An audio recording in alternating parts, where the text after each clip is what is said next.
पूछना चाहता हूँ इन लोगों को, मैं पूछना चाहता हूँ करनी सेना के पदाधिकारियों को, मैं पूछना चाहता हूँ करनी सेना से जुड़े एक एक कार्यकर्ता को कि क्या आपको बजरी नहीं चाहिए? यदि आपको बजरी चाहिए तो आप बजरी माफिया के साथ क्यों? मान लिया वो आपका दानदाता होगा, आपका भामाशाह होगा, लेकिन वो इन्हीं गरीब लोगों से करोड़ों रुपए लूट कर आपको यदि लाख रुपए ध्यान दे देता है तो वो कोई दानदाता नहीं, वो भिखारी है, वो गुंडा है। सर आपका क्या नाम है?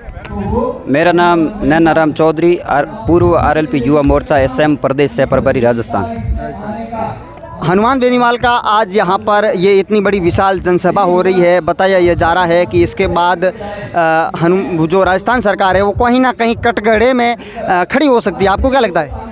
देखिए, पिछले 4 साल के अंदर जो भारतीय जनता पार्टी राजस्थान के अंदर विपक्ष की भूमिका में होने का दावा कर रही है वो पूरी तरह से फेलियर रही है। जिस तरीके से राजस्थान के अंदर विपक्षी पार्टी कही जाने वाली भारतीय जनता पार्टी के 72 विधायक है, लेकिन पिछले 4 साल के अंदर राष्ट्रीय लोकतांत्रिक पार्टी के 3 विधायक 72 पर भारी पड़े। जब भी बात दलित की आती है, जब भी बात शोषित की आती है, जब भी बात कानून व्यवस्था की आती है, तो भारतीय जनता पार्टी विपक्ष का दावा करने वाली राजस्थान की विधानसभा के अंदर कांग्रेस के साथ तालमेल कर हाथ मिला लेती है।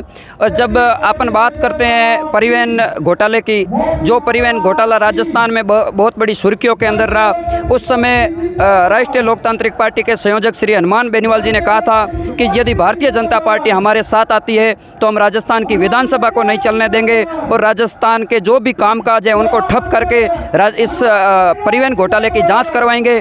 लेकिन भारतीय जनता पार्टी के लोगों ने परिवहन मंत्री के साथ साठगांठ करके और राजस्थान की विधानसभा के अंदर कुछ भी नहीं बोले और राष्ट्रीय लोकतांत्रिक पार्टी के 3 विधायक धरने पे बैठे रहे और प्रोटेस्ट किया और उसी की बदौलत कुछ जांच हुई और कुछ नहीं हुई। आज राष्ट्रीय लोकतांत्रिक पार्टी विपक्ष की भूमिका के अंदर राजस्थान के अंदर लड़ रही है। आज राजस्थान का आप सिस्टम देख लीजिए, माफिया तंत्र पूरी तरह से हावी हो गया है। आप देखिए बजरी माफिया, पेपर माफिया और कानून का जो राज राजस्थान के अंदर कहे जाने वाला था वो पूरी तरह से नष्ट हो चुका है। और अपन सबको पता है कि पूरे देश के अंदर कानून व्यवस्था के तौर पर राजस्थान का नाम लोग उल्लेख करते थे और आज वही राजस्थान पूरे देश के अंदर 23वें पायदान पे था बिगड़ती कानून व्यवस्था को लेकर। आज वो 1 नंबर पे आ गया। इसके पीछे कौन है? आप और हम सबको देखना पड़ेगा। आज बाड़मेर की जनता जाग चुकी है। बाड़मेर की जनता अच्छा कानून चाहती है, रोजगार चाहती है, हम अच्छा चिकित्सक चाहते हैं, हम अच्छी शिक्षा चाहते हैं। इसी को लेकर आज ये जो बदलाव की शुरुआत है ये आलम नगरी धोरीमनाग से हुई है और इसका ये आप संकेत आज आप सब देख रहे हैं और 2023 के अंदर इसका आप रिजल्ट भी देखोगे। और लोग कहते हैं कि सत्ता का जो रास्ता है वो बाड़मेर शेखावटी से होता हुआ जयपुर जाता है और इस बार बाड़मेर की 7 सीटों राष्ट्रीय लोकतांत्रिक पार्टी जीतने का काम करेगी। और आप सबको पता है कि बजरी माफिया के खिलाफ जो राष्ट्रीय लोकतांत्रिक पार्टी ने पिछले 12 महीनों के अंदर जो आंदोलन छेड़ा है, पहले 95 दिन बालोतरा के अंदर अनिश्चितकालीन धरना हुआ, उसके बाद में बालोतरा के अंदर एक विशाल रैली का आयोजन किया जिसमें लाखों लाख लोग इकट्ठे हुए और उसके बाद कुछ लोगों ने उच्च माफिया से पैसे लेकर उसको बचाने का प्रयास किया। और आप सबको पता है कि मेघराज सिंह रोयल जो राजपूत समाज से बिलोंग आता है, हम राजपूत समाज के बिल्कुल खिलाफ नहीं है और मेरे कई अच्छे मित्र हैं राजपूत समाज के अंदर जो इस बजरी माफिया के खिलाफ हमेशा लड़ाई लड़ते हैं।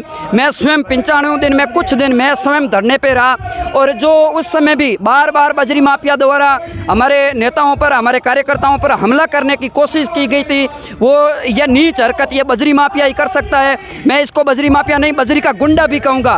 और इसके खिलाफ अपन देखते हैं कि लोग कहते हैं सरव समाज इसके खिलाफ, और अपन कल ने देखा कि बालोतरा के अंदर चंद लोग जिनको मैं समाज विरोधी कहूँगा, जो राजपूत समाज का नाम लेकर समाज को बदनाम करने के लिए बालोतरा के अंदर हनुमान बेनीवाल जी का विरोध कर रहे थे।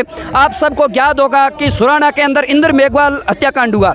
जिसमें एक मटकी को छूने के बदले एक दलित की हत्या कर दी जाती है और उसके खिलाफ आदरणीय हनुमान बेनीवाल जी रात को 9 बजे कलेक्ट्रेट के सामने धरना देते हैं, उसको न्याय दिलाने की कोशिश करते हैं। तो यही लोग सर्व समाज का नाम लेकर सुराना के अंदर माँ पड़ाव करते हैं और एक अपराधी को बचाने की कोशिश करते हैं। इसके बाद में चलिए बहुत ही आपने अच्छी बात कही, लेकिन आपसे मैं ये जानना चाहता हूँ कि जिस तरह से राजपूत समाज और करणी सेना हनुमान बेनीवाल को पिछले कुछ दिनों से आड़े हाथों ले रहे हैं, इसके पीछे आपको क्या वजह लगती है? देखो, इसके पीछे वजह यह है कि राजपूत समाज हमारे हनुमान जी के खिलाफ नहीं है। जिस आप करणी सेना का उल्लेख कर रहे हो, वो करणी सेना शुरू से ही आदरणीय हनुमान जी के खिलाफ रही है। आप सबको पता होगा कि 2015 के अंदर जब हनुमान जी जयपुर से नागौर की तरफ जा रहे थे तो जोटवाड़ा के अंदर इन्हीं करणी सेना के कुछ गुंडों द्वारा, कुछ असामाजिक तत्वों द्वारा, कुछ इस देश विरोधी लोगों द्वारा आदरणीय हनुमान जी पर, किसान नेता पर हमला किया गया था। और ये लोग शुरू से ही, इनका कोई एजेंडा नहीं, इनकी कोई विचारधारा नहीं, इनका अगला कदम क्या होगा ये इन स्वयं को पता नहीं है। और ये लोग एक आदरणीय किसान नेताजी को बदनाम करने के लिए सर्व समाज का नाम लेकर माँ पड़ाव करते हैं। मैं पूछना चाहता हूँ इन लोगों को, मैं पूछना चाहता हूँ करणी सेना के पदाधिकारियों को, मैं पूछना चाहता हूँ करणी सेना से जुड़े एक एक कार्यकर्ता को कि क्या आपको बजरी नहीं चाहिए? यदि आपको बजरी चाहिए तो आप बजरी माफिया के साथ क्यों? मान लिया वो आपका दानदाता होगा, आपका भामाशाह होगा, लेकिन वो इन्हीं गरीब लोगों से करोड़ों रुपए लूट कर आपको यदि लाख रुपए ध्यान दे देता है तो वो कोई दानदाता नहीं, वो भिखारी है, वो गुंडा है। इसलिए मैं कहना चाहता हूं कि अपन कोजाराम हत्याकांड हुआ बाड़मेर के अंदर, तो यही लोग सर्व समाज का नाम लेकर, मैं कहना चाहता हूं उस मीटिंग के अंदर, उस महापड़ाव के अंदर राजपूत समाज के अलावा कोई सर्व समाज का व्यक्ति नहीं था। मैं सर्व समाज में आता हूं, आप सर्व समाज में आते हो। मैं पूछना चाहता हूं क्या आप उस महापड़ाव के अंदर गए थे? नहीं गए, क्योंकि आप अन्याय के खिलाफ है, आप अपराधियों के खिलाफ है, आप बिगड़ती कानून व्यवस्था के खिलाफ है। इन लोगों ने सर्व समाज का नाम लेकर उस अपराधी को बचाने की कोशिश की थी जिसने कोजाराम हत्याकांड के अंदर, कोजाराम के छोटे छोटे बच्चे हैं लेकिन उसको मौत के घाट उतार दिया। इन लोगों को दया नहीं आती, इन लोगों के अंदर दया का धर्म नहीं है। ये लोग दिमागी रूप से पागल है। ये लोग, इनको अपराधी का आप या संरक्षण करो तो आप इनके लिए अच्छे हो। या भूंगरा का कांड हुआ और उसके अंदर आदरणीय हनुमान जी ने सर्वप्रथम एक ऐसे सांसद है जो सबसे पहले वहाँ मुलाकात करने गए थे और उसके बाद उन्होंने लोकसभा के अंदर आवाज़ उठाई थी, तब वाहवाही कर रहे थे। हमने सोचा इन लोगों की दिमाग की मानसिकता बदल गई, लेकिन ये लोग बदले नहीं हैं। ये लोग, कुछ लोग हमारे राजपूत समाज के अंदर हमारे अच्छे मित्र हैं, वो हमारा सपोर्ट करते हैं, लेकिन कुछ असामाजिक तत्व समय समय पर आदरणीय हनुमान जी को बदनाम करने के लिए, आदरणीय हनुमान जी की विचारधारा को फेलियर करने के लिए तरह तरह के प्रोपेगेंडे अपना रहे हैं। लेकिन राजस्थान की जनता, बाड़मेर की जनता जान चुकी है और बाड़मेर की जनता व्यवस्था परिवर्तन के इस नारे के साथ आओ आओ चले 2 कदम व्यवस्था परिवर्तन की ओर, आएगा हनुमान बदलेगा राजस्थान नारे के साथ इस बार राजस्थान के अंदर व्यवस्था का परिवर्तन करेगी।